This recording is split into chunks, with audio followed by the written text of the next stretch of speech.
శ్రీరాములు నెల్లూరు జిల్లా మనుబోలు మండలం చెరుకుమూడి గ్రామానికి చెందిన 7 కొండలను దొంగతనం కేసులో అరెస్ట్ అయి ఉండగా లాకప్ డెత్ చేశారన్న ఆరోపణలు వస్తున్న నేపథ్యంలో శాసనమండలి సభ్యులు మేరిగా మురళీధర్ గారితో గూడూరు ప్రభుత్వ హాస్పిటల్లో ఉన్న 7 కొండల మృతదేహాన్ని పరిశీలించారు. కుటుంబ సభ్యులను పరామర్శించి ధైర్యం చెప్పి అన్ని విధాల అండగా ఉంటామని భరోసా కల్పించిన మాజీ మంత్రివర్యులు ఉమ్మడి నెల్లూరు జిల్లా వైఎస్ఆర్ కాంగ్రెస్ పార్టీ జిల్లా అధ్యక్షులు డాక్టర్ కాకాని గోవర్ధన్ రెడ్డి.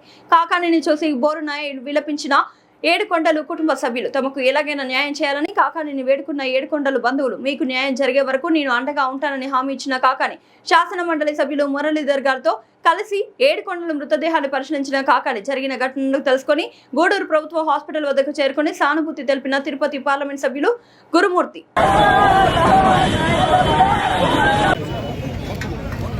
ఆంధ్ర రాష్ట్రంలో చంద్రబాబు నాయుడు ముఖ్యమంత్రి అయిన తర్వాత కూటమి ప్రభుత్వం అధికారంలోకి వచ్చిన తర్వాత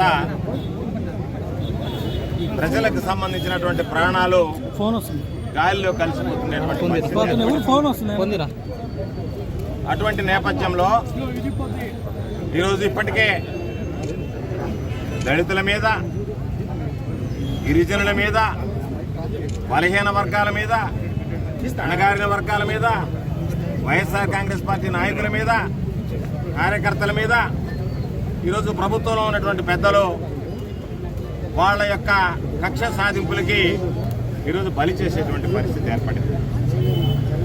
దానిలో భాగంగా ఈరోజు మనుబోలు మండలానికి సంబంధించినటువంటి చెరుకుమూడి గ్రామవాసిని 7 కొండలు అనేటువంటి వ్యక్తిని మనుబోలు పోలీస్ స్టేషన్లో నిర్బంధించి మనుబోలు పోలీసులు అతని మీద 3rd డిగ్రీ ప్రయోగించి ఈరోజు అతను ప్రాణాలు కోల్పోయేటువంటి పరిస్థితికి తీసుకొచ్చారు. ఈరోజు ఒక వ్యక్తి మరణించాడు పోలీస్ స్టేషన్కి సంబంధించినటువంటి పోలీసుల ఆధ్వర్యంలోనంటే అది 100కి 3 లాకప్ డెత్గానే భావించాల్సినటువంటి పరిస్థితి ఏర్పడుతుంది. ఆ వ్యక్తిని పోలీసులు పట్టుకొచ్చారు. పోలీసులు పట్టుకొచ్చి దాదాపుగా 3 రోజుల పాటు నిర్బంధించి చితక బాదారు. అతనితో పాటు ఉన్నటువంటి సహనిందితులు కూడా ఈరోజు ఆ వాంగ్మూలం ఇచ్చేటువంటి పరిస్థితి ఉంది. కానీ ఈరోజు దాన్ని మసిపూసి మారేడికాయ చేసి ఏదో ఒక విధంగా ఈ కేసును నీరు కార్చాలనేటువంటి ప్రయత్నంతో పోలీసు అధికారులు అందరూ ఒక్క త్రాటి మీద నిలిచి దానిని ఏదో ఒక విధంగా ఒక ఆత్మహత్యగా చిత్రీకరించేటువంటి దుర్మార్గం అనేటువంటి పరిస్థితికి ఈరోజు కోరుకుంటున్నారు. ఈరోజు ఒక్కసారి చూస్తే జరిగినటువంటి సంఘటనలు హృదయాన్ని కలిచి వేస్తున్నాయి. 3 రోజులుగా పోలీస్ స్టేషన్లో పెట్టారు. 3 రోజులుగా పోలీసులు చితకబాదుతూనే ఉన్నారు. ఆ కుటుంబీకులు వెళ్ళి అక్కడ గోడు వినిపిస్తూనే ఉన్నారు.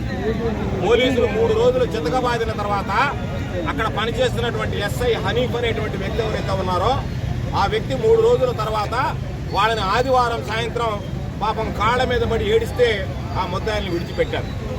వాళ్ళు ఒక దొంగతనం కేసులో మేము పట్టుకొచ్చాము అని అన్నారు. మేము దొంగల్ని సపోర్ట్ చేయడంలే, దొంగతనాలని సమర్థించడంలే. దొంగతనం చేస్తే ఈరోజు న్యాయస్థానాలు ఉన్నాయి. చేసినటువంటి దాని మీద విచారణ జరిపించాలి, న్యాయస్థానం ముందు నిలబెట్టాలి. న్యాయస్థానం దాని మీద నిర్ణయం తీసుకునేటువంటి పరిస్థితులు తప్ప అవన్నీ పక్కన పెట్టి మేము మా ఇష్టారాజ్యంగా చంపేస్తామన్నట్టుగా ఈరోజు పాపం ఆ వ్యక్తిని తీసుకొచ్చి చంపేటువంటి హక్కు ఆ మనుబోలు ఎస్ఐకి ఎక్కడి నుంచి వచ్చిందో, అక్కడ ఉన్నటువంటి పోలీసులకు ఎక్కడి నుంచి వచ్చిందో స్పష్టం చేయాల్సినటువంటి పరిస్థితి. అక్కడ పాపం వాళ్ళు చెప్పారు, రమేష్ అని ఒక కానిస్టేబుల్ ఉన్నాడంట. అక్కడ పోయిన మాయని అతను అనేటువంటి మాట ఏంటంటే వైసీపీ నా కొడకాలకి ఏం పనిరా ఇక్కడ అని అన్నాడంట. ఆయనకి ఎంతమంది కొడుకులు పుట్టున్నారో నాకు తెలియదు. వైసీపీ నా కొడకాలకి ఏం పనిరా అని మాట్లాడేటువంటి పరిస్థితి ఒక కానిస్టేబుల్ మాట్లాడుతున్నాడంటే స్టేషన్లో. అతగాడికి ఎంత ధైర్యం ఉండాలి, ఎంత దమ్ము ఉండాలి. రేపటి రోజు అతన్ని ఎవడు కాపాడతాడు, ఆ కుటుంబాన్ని ఎవరు కాపాడతారు? మేము అడుగుతున్నాం. మీరు ఎంతమందిని అయితే ఈరోజు మాట్లాడారో మీ మీద రేపు విచారణ జరిపి మీ కుటుంబాలు మీరు సస్పెండ్ అయ్యి ఈదుల్లో పడితే ఆ రోజు మీ కుటుంబాలను ఎవరు కాపాడతారు? కాబట్టి ఒళ్ళు దగ్గర పెట్టుకుని మాట్లాడితే మంచిదని చెప్పాం. కాబట్టి ఈరోజు ఎన్ని రకాలైనటువంటి అంటే నేను చెప్పుకోలేనటువంటివి, చెప్పకూడనటువంటివి, చెప్పక తప్పనటువంటివి ఈరోజు ఈ పోలీస్ స్టేషన్లో జరుగుతున్నాయి. ఏమిటి అంటే ఎవడన్నా ఒక భర్తను తీసుకొస్తారు, పోలీస్ స్టేషన్లో పెడతారు. పాప ఆ భార్యో వాళ్ళ అక్కో చెల్లిలో వచ్చి అయ్యా మా ఆయన వదిలిపెట్టండి అంటే వాళ్ళని లొంగ తీసుకుంటున్నారు. వాళ్ళ మీద అఘాయిత్యాలకు పాల్పడుతున్నారు. వాళ్ళ ఫోన్ నెంబర్లు తీసుకుంటున్నారు. వాళ్ళని మరలా బెదిరిస్తున్నారు. మీరు మా దగ్గరికి రావాల్సిందే అని చెప్పి అంటున్నారు. వాళ్ళని ఎక్కడికెక్కడికో తీసుకుని పంపిస్తున్నారు. ఇవన్నీ ఒక పక్క జరుగుతున్నా ఈ జిల్లా అధికార యంత్రాంగానికి తెలిసినా ఈరోజు నిమ్మకు నీరెత్తకుండా ఉంటే పాపం బలహీన వర్గాలకు సంబంధించినటువంటి వాళ్ళు, దళితులకు సంబంధించినటువంటి కుటుంబాలు, ఇతర వర్గాలకు సంబంధించినటువంటి కుటుంబాలు చివరికి వాళ్ళకు లొంగిపోయి ఏదో ఒక విధంగా వాళ్ళ ప్రలోభాలకు లొంగి మమ్మల్ని ప్రాణాలతో వదిలితే చాలు, మా బొట్టుల్ని, మా తోబుట్టుల్ని, మా బిడ్డల్ని కొట్టకుండా ఉంటే చాలు, మా భర్తను కొట్టకుండా ఉంటే చాలని చెప్పి వాళ్ళని మీరు లోపరుచుకుని లొంగ తీసుకుని వాళ్ళ మీద అఘాయిత్యాలకు పాల్పడతా ఈరోజు మీరు ఇష్టారాజ్యంగా వాళ్ళ దగ్గర బెదిరించి బ్లాక్మెయిల్ చేస్తా వాళ్ళని మీరు లొంగ తీసుకుని ఈరోజు మహిళల పట్ల మీరు అఘాయిత్యంగా ప్రదర్శించినటువంటి పరిస్థితి ఈ యొక్క కూటమి ప్రభుత్వంలో చంద్రబాబు నాయుడు నాయకత్వంలో మనం చూస్తున్నాం. కాబట్టి ఇన్ని నేరాలు ఘోరాలు జరుగుతున్నా చీమ కుట్టనేటువంటి లేని పరిస్థితి ఏర్పడింది. అందుకే చెప్పాం ఈ జిల్లాకి దరిద్రం, ఈ జిల్లాకి చెప్పినటువంటి గ్రహణం పట్టినట్టుగా గతంలో ఎస్పీగా ఎవరైతే కృష్ణకాంత్ అనేటువంటి వ్యక్తి చేసిందో ఈ కుటుంబ ప్రభుత్వం అక్కడి నుంచే నెల్లూరు జిల్లా పోలీసు విచ్చలవిడిగా వ్యవహరించడం మొదలుపెట్టింది.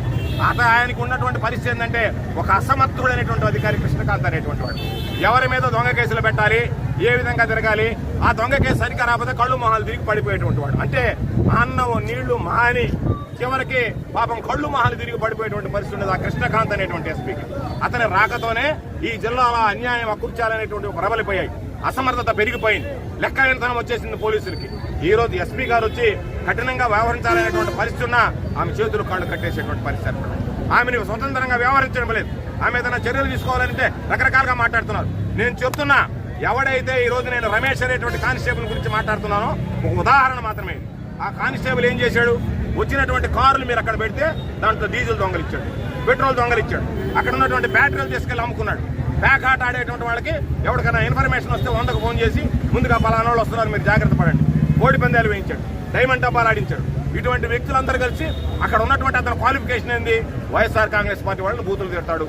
డిఎస్పీ గారు ఎస్పీ గారికి చెప్పి మార్చాలనేటువంటి ప్రయత్నం చేసినా ఈ ప్రభుత్వంలో ఒక కానిస్టేబుల్ని అకృత్యాలకి, అఘాయిత్యాలకి, అవినీతికి పాల్పడేటువంటి ఒక కానిస్టేబుల్ మీరు మార్చలేకపోయారు. కాబట్టి ఈ వ్యవస్థలో మార్పులు రావాలి అంటే చంద్రబాబు నాయుడు ఇప్పటికైనా దృష్టి పెట్టాలి. పాప ఎంతమంది దళితుల ప్రాణాలు గాల్లో కలిసిపోతున్నాయి. కాబట్టి దీని మీద దృష్టి పెట్టండి.